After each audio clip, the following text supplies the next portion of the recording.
ಈ ತರಹದ ಕೀಳು ಮಟ್ಟಕ್ಕೆ ಮಾತಾಡ್ತಾರೆ ಅಂದ್ರೆ, ತಾಯಿಯನ್ನ ಕರ್ಕೊಂಡು ಬಂದು ನೀನು ನನ್ನ ಪಕ್ಕ ಬಿಡು, ನನ್ನ ಮಂಚಕ್ಕೆ ಬಿಡು ಅಂತ ಹೇಳ್ತಾರೆ ಅಂತಂದ್ರೆ, ಮುನಿರತ್ನ ಅವ್ರ ತಾಯಿನೂ ಇದಾರಲ್ವಾ? ಹಾಗಾದ್ರೆ ಅವ್ರ ತಾಯಿನೂ ಅವ್ರು ಅದೇ ರೀತಿ ಕಾಣ್ತಾರ? ನೀನು ಒಕ್ಕಲಿಗ, ನೀನು ದಲಿತ, ಜಾತಿ ವರ್ಗದವರನ್ನ ನಿಂದಿಸಿರೋ ಅಂಥದ್ದು ನಮ್ಮ ಕಾನೂನು ಮುಂದೆ ಯಾರೂ ದೊಡ್ಡವರಲ್ಲ. ನಮಗೆ 50% ನಮಗೆ ಒಂದು ಸಮಾನವಾದ ಹಕ್ಕು ಕೊಡಿ. ಫೋಟೋಗಳನ್ನ ಸುಡೋದ್ರಿಂದ ಹಿಡಿದು, ಟೈರ್ಗಳನ್ನ ಸುಡೋದ್ರಿಂದ ಹಿಡಿದು ತನ್ನದೇ ಪಕ್ಷದ ಒಬ್ಬ ವ್ಯಕ್ತಿ ಮಾಡ್ತಾ ಇದ್ದಾರೆ ಎಂದಾಗ ಒಬ್ರು ಒಂದು ಉಸಿರು ಕೂಡ ಬಿಡ್ತಾ ಇಲ್ಲ.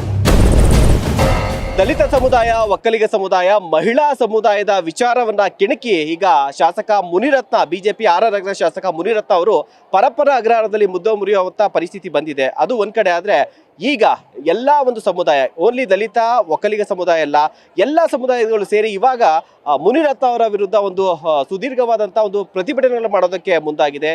ಅದರಲ್ಲೂ ಕೂಡ ಮಹಿಳೆ ಅಂತಂದ್ರೆ ಅದರಲ್ಲೂ ಕೂಡ ತಾಯಿಯ ಸ್ಥಾನಕ್ಕೆ ಅವಮಾನ ಮಾಡಿದಂತ ಮುನಿರತ್ನ ಅವರ ವಿರುದ್ಧ ಇವತ್ತು ಮಹಿಳಾ ಮಣಿಗಳೆಲ್ಲರೂ ಕೂಡ ರಸ್ತೆಗಿಳಿದು ಪ್ರತಿಭಟನೆಯನ್ನು ಮಾಡ್ತಾ ಇದ್ದಾರೆ. ಸೊ ಅದೇ ರೀತಿಯಾಗಿ ದೃಶ್ಯದಲ್ಲಿ ಗಮನಿಸ್ತಾ ಇದ್ದೀರಾ, ಸ್ವಾಭಿಮಾನಿ ಮಹಿಳಾ ಸಂಘಟನೆ ಏನಿದೆ, ಸೊ ಅನುಪಮ ಪಂಚಾಕ್ಷರಿ ಅವರ ನೇತೃತ್ವದಲ್ಲಿ ಅವರು ಕೂಡ ಅಷ್ಟೇ ಇವತ್ತು ಶಾಸಕ ಮುನಿರತ್ನ ಅವರ ವಿರುದ್ಧ ಒಂದು ಮೌನ ಪ್ರತಿಭಟನೆಯನ್ನು ಹಮ್ಮಿಕೊಂಡಿದ್ದಾರೆ. ಸೊ ನಮ್ಮ ಜೊತೆಗೆ ಈಗ ಅನುಪಮ ಪಂಚಾಕ್ಷರಿ ನಮ್ಮ ಜೊತೆಗಿದ್ದಾರೆ. ಮೇಡಮ್, ಮೊದಲೇದಕ್ಕೆ ಆಡಿಯೋ ಕೇಳಿಸ್ಕೊಳ್ಳೋದು ಕಷ್ಟ ಒಬ್ಬ ಮಹಿಳೆಯಾಗಿ, ಬಟ್ ತಿಳ್ಕೊಬೇಕು ಅಂದ್ರೆ ಕೇಳಿಸ್ಕೊಂಡ್ಲೇಬೇಕು. ಕೇಳಿಸ್ಕೊಂಡ್ರೆ ಅನಿಸುತ್ತೆ ಮೇಡಮ್?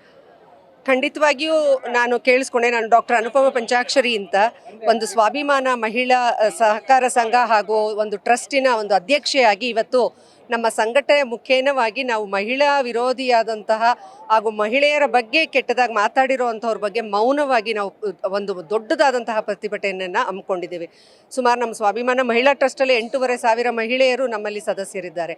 ನಮಗೆ ತುಂಬ ಬೇಜಾರಾಗಿದ್ದು ಅಂತಂದರೆ, ಒಬ್ಬ ಶಾಸಕರಾದಂಥವರು, ಒಬ್ಬ ಜವಾಬ್ದಾರಿಯುತವಾದಂತಹ ಸ್ಥಾನದಲ್ಲಿರುವಂಥವರು ಈ ತರಹದ ಕೀಳು ಮಟ್ಟಕ್ಕೆ ಮಾತಾಡ್ತಾರೆ ಅಂದರೆ ನಿಜವಾಗ್ಲೂ ಇದು ಖಂಡನೀಯ. ಒಬ್ಬ ಶಾಸಕರಾಗಬೇಕಾದ್ರೆ, ಯಾಕಂದರೆ ಅವರು ಹೇಳಿರೋವಂತಹ ಮಾತುಗಳಲ್ಲಿ ನಾನು ಕೇಳಿದ್ದೇನೆ, ನಾನು 5 ವರ್ಷ ಶಾಸಕ, ನನ್ನನ್ನು ಯಾರು ಏನೂ ಮಾಡಲಾರರು ಅಂತ ಹೇಳಿ. ಆ ಒಂದು ಸ್ಥಾನವನ್ನು ಪಡಿಬೇಕು ಅಂತ ಹೇಳಿದ್ರೆ ನಮ್ಮ ಮಹಿಳೆಯರ ಪಾತ್ರ ಕೂಡ ಸಮನಾಗಿರುತ್ತೆ ಅಂತ ಹೇಳೋದು. ಯಾಕಂದರೆ ಇವತ್ತು ರಾಜರಾಜೇಶ್ವರಿ ವಿಧಾನಸಭಾ ಕ್ಷೇತ್ರದಲ್ಲಿ ಸುಮಾರು 5 ಲಕ್ಷ ಓಟುಗಳಿದೆ. ಆ ಒಂದು ಮತದಾನ ಮಾಡುವಾಗ ಅದರಲ್ಲಿ ಆಲ್ಮೋಸ್ಟ್ 50% ಹೆಣ್ಣು ಮಕ್ಕಳದ್ದೇ ಇರತ್ತೆ. ಅಂದರೆ 2.5 ಲಕ್ಷ ಮಹಿಳೆಯರು ಅವರಿಗೆ ಒಂದು ಓಟನ್ನು ಹಾಕಿ ಗೆಲ್ಸಿರೋ ಅಂತಹ ಮಹಿಳೆಯರ ಬಗ್ಗೆ ಇವರು ಈ ಥರ ಮಾತಾಡ್ತಾರೆ ಅಂತಂದರೆ, ಅದರಲ್ಲೂ ಒಂದು ತಾಯಿಯನ್ನು ಕರ್ಕೊಂಡು ಬಂದು ನೀನು ನನ್ನ ಪಕ್ಕ ಬಿಡು, ನನ್ನ ಮಂಚಕ್ಕೆ ಬಿಡು ಅಂತ ಹೇಳ್ತಾರೆ ಅಂತಂದರೆ ನಿಜವಾಗ್ಲೂ ನಮಗೆ ಊಹೆಗೂ ಇಂಥ ಒಂದು ಅಸಹ್ಯವಾದಂತಹ ಒಂದು ಸನ್ನಿವೇಶವನ್ನು ನಾವು ಇವತ್ತು ನೋಡ್ತೀವಿ ಅಂತ ಕೂಡ ನಾವು ಅಂದ್ಕೊಂಡಿರಲಿಲ್ಲ.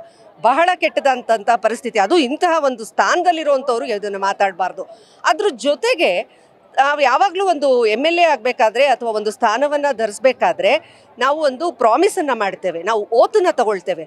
ತಗೊಳ್ಬೇಕಾದ್ರೆ ನಾವು ಹೇಳ್ತೀವಿ, ಯಾವ ಸಮುದಾಯವನ್ನು ನಾನು ದ್ವೇಷ ಮಾಡೋಲ್ಲ, ಎಲ್ಲ ಜಾತಿ ಸಮುದಾಯದವರನ್ನ ಎಲ್ಲರನ್ನೂ ಸಮಾನವಾಗಿ ನಾನು ತಗೊಂಡು ಹೋಗ್ತೇನೆ, ಪ್ರತಿಯೊಬ್ಬರೂ ನನ್ನ ಕ್ಷೇತ್ರದ ಜನತೆ ನನ್ನ ಜನತೆ ಅನ್ನುವಂತಹ ಮಾತುಗಳನ್ನಾಡಿ ಅವರು ಒಂದು ಓತನ್ನು ತಗೊಳ್ತಾರೆ. ಆದರೆ ಇವತ್ತು ಅವರ ಒಂದು ಆಲೋಚನೆ ಎಷ್ಟು ಕೀಳು ಮಟ್ಟದ್ದು ಅಂದರೆ, ನೀನು ಒಕ್ಕಲಿಗ, ನೀನು ಕೀಳು ಮಟ್ಟದವನು, ನೀನು ದಲಿತ ಅಂತ ಹೇಳಿ ಎಲ್ಲ ಜಾತಿ ವರ್ಗದವರನ್ನು ನಿಂದಿಸಿರೋ ಅಂಥದ್ದು ನಿಜವಾಗ್ಲೂ ಎಷ್ಟು ಒಂದು ಸರಿ ಅನ್ನುವಂತಹ ಪ್ರಶ್ನೆ ನಾವಿಲ್ಲಿ ನೆರೆದಿರ್ತಕ್ಕಂಥ ಪ್ರತಿಯೊಬ್ಬ ಮಹಿಳೆಯನ್ನು ಖಡಾಖಂಡಿತವಾಗಿ ಖಂಡಿಸಿ ಕೇಳುವಂಥದ್ದು ನಾನು ಮಾಡ್ತಾ ಇದ್ದೇನೆ ಇವತ್ತು.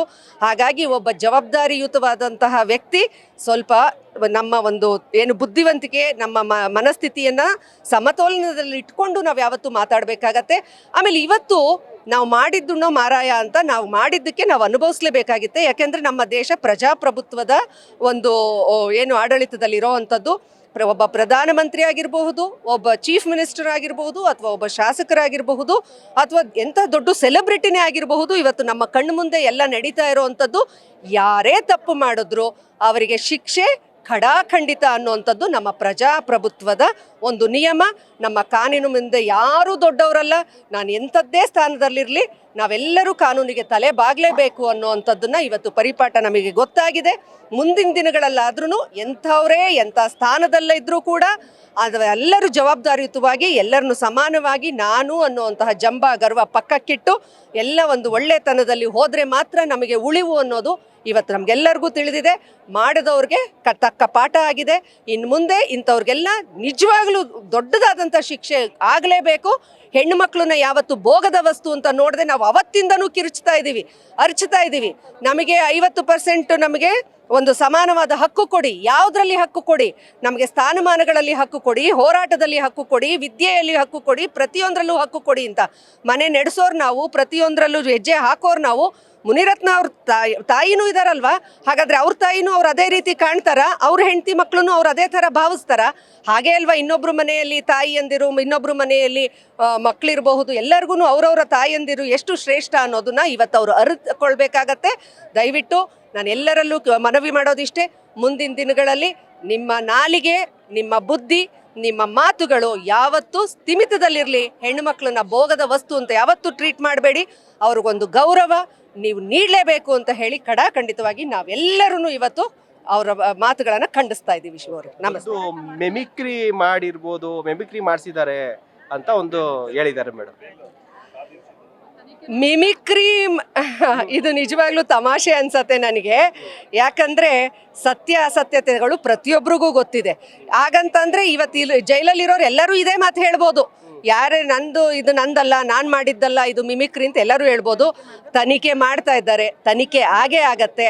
ಹಾಗಾಗಿ ನಾನಂತೂ ಏನು ಅದರಲ್ಲಿ ಎಕ್ಸ್ಪರ್ಟ್ ಅಲ್ಲ ನಾನು ಹೇಳಲಿಕ್ಕೆ ಇವತ್ತು.